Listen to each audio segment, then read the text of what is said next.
I got that bag though. Hefe, he the real pope. He get a hood hope. Told her I'm a dope boy. She think I'm real dope. What's up, mob? We back with another reaction video. And if you don't know me, I'm Hefe and I react this shit plain and simple, simply as that. You hear me? And today we got something, you know what I'm saying, I just ran into, you know what I'm saying, because I don't know the real NBA story, you know what I'm saying. I don't know what he been through and what happened and shit. So we finna get into the, you know what I'm saying, the real NBA YoungBoy story, you know what I'm saying, documentary, you know what I'm saying. So, you know what I'm saying, before we get into that, you know what I'm saying, like, comment, subscribe, drop a video suggestion in the comment box below right there, you hear me? It only take 1 second. But we back at it like crack addicts. Let's get it. In this particular place, it was hard. It was hard for real. We ain't really had much now.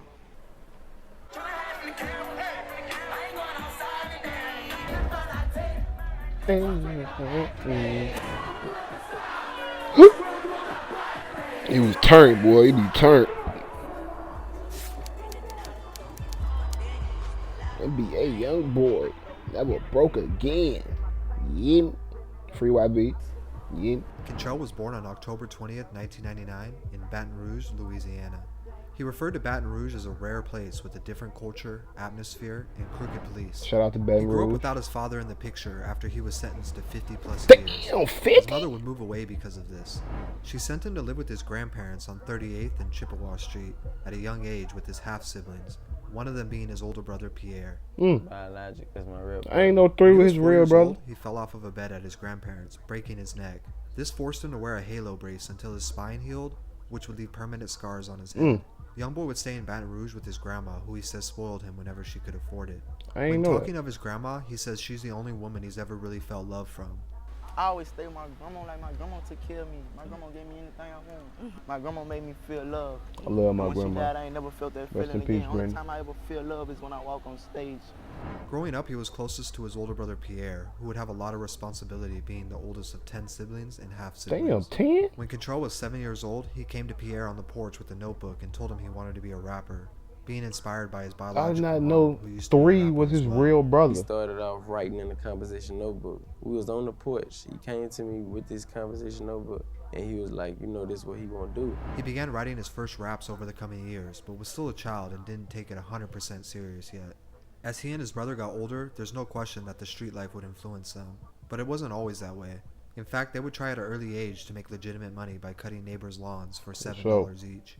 This obviously didn't last long, as it simply wasn't enough money to keep them out of trouble. It's either jail or death like Lily. They started stealing bikes and car batteries at a young age, eventually leading up to home break-ins. They would eventually drop out of school in the 9th grade and start taking rap more serious. This was around the time his grandmother would pass away from heart failure, leaving Contrell nowhere to go. Contrell would move in with his half-brother Pierre and Pierre's mother Monique, who would be like a second mom to him, even referring to her as mom. At 12 years old, Pierre and Contrell would be having a conversation about life when Pierre told him not to worry, we're never going to be broke again. This conversation would lead to the beginning of the NBA slogan, starting with just the two of them and then expanding to his cousins and younger brothers as well. Also, Monique, 3 came up with the hard it. work they had been putting in, would fund their first official studio session and also help them buy a microphone from Walmart. Looking up to other Baton Rouge rappers like Lil Fat, Fredo Bang, and G Money, who was one of his first mentors, he started to craft his style. Wasting no time, YoungBoy put his first official song out on YouTube titled For a Reason, and you could see his potential even this early on. YouTube the only platform that I could just run to and drop and let you, you know, just get whatever it is, like ASAP. Pierre, better known as NBA 3, would take the role as manager in all things business. He started printing over 1,000 CDs of YoungBoy's music and passing them around Baton Rouge. This gave them their very first but also small fan base. Soon as YoungBoy was really starting to consistently make music, he would have his first run-in with the law, putting him in juvie for 6 months for a break-in. I ain't gonna say it was the best thing that happened to me, but shit, it helped me know my purpose. It helped me know what I want to do. While in jail, he had time to write raps and work on his lyricism, so he could be ready to drop music on his release. While 3 is promoting the music and doing the groundwork, YoungBoy would be released from juvie and drop his first ever mixtape, titled Before the Fame, which was very fitting. Before Fame was really everything. that was like, it was the breaking point of the whole NBA career. That's like, all you never need go is just again one. itself. When it came to work ethic, he looked up to rappers like Jeezy and liked how he was known for dropping back-to-back mixtapes.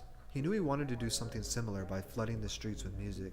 He spent the next year dropping mixtapes and trying to build a buzz outside his local area of Baton Rouge, dropping Mind of a Menace 1, then 2, and later Before I Go. By now he's gained enough credits to start catching the attention of mainstream artists and a much That boy wider a hard variety of worker. fans, reaching outside his home state. Kevin Gates and Boozy would be some of the first major artists to hop on a song with him and give him his first cosign. Gates told me to keep working. Boosie, man, he just told me to show me Gates, some I things. fuck with Gates As well as and Meek Boosie. Mill, who is said to have been one of the first people to discover him and give him the name YoungBoy early on. In October 2016, he dropped his breakthrough mixtape 38 Baby, which should really be considered an album for how well put together it was. The tracklist included one of his breakthrough songs, 38 Baby, which would later earn him his first gold recording plaque. With the success of this tape, and a little buzz off some rap beefs, it would put his name into a whole new audience of people, Took off gaining after him that a ton shit. of new fans. Although he was only 17 at the time, his music sounded like it was coming from someone much older because of how raw, spiritual, and emotional it was, which we can trace back to his very real childhood. This would be enough for him to catch the attention of multiple major labels, who would soon be calling. He would also officially change his name to YoungBoy Never Broke Again to avoid any issues with the National Basketball League, although he's still considered Obviously. NBA YoungBoy to everyone else. In an interview with XXL in 2016, he stated, "I'm going to be the next new thing that you see in rap. I'm YoungBoy."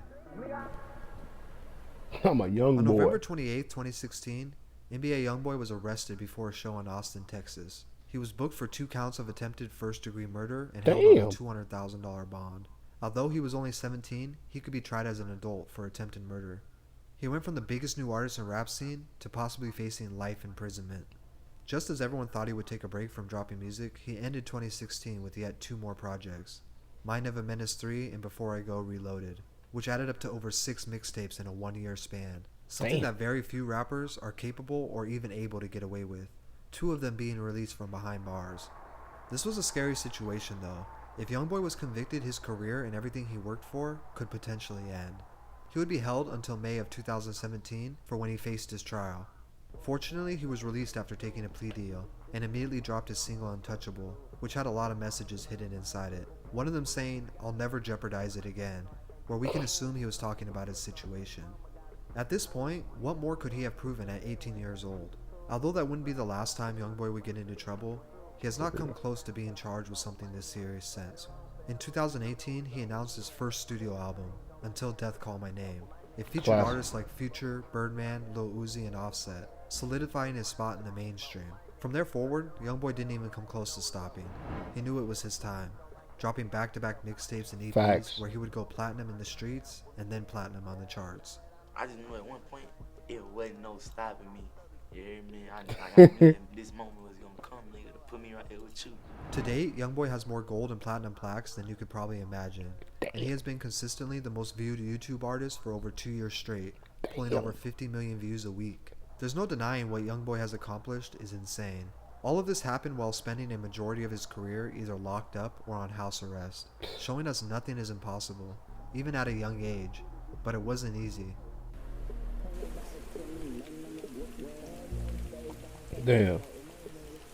This man, young boy, he back in jail. Back in that bitch. I think it was for, he had a unregistered gun, I think. I think he had an unregistered gun and he was a convicted felon. You know what I'm saying? I think that's why they got him back in that motherfucker right now to this day. You know what I'm saying? I ain't know 3 with his brother though. I ain't know that.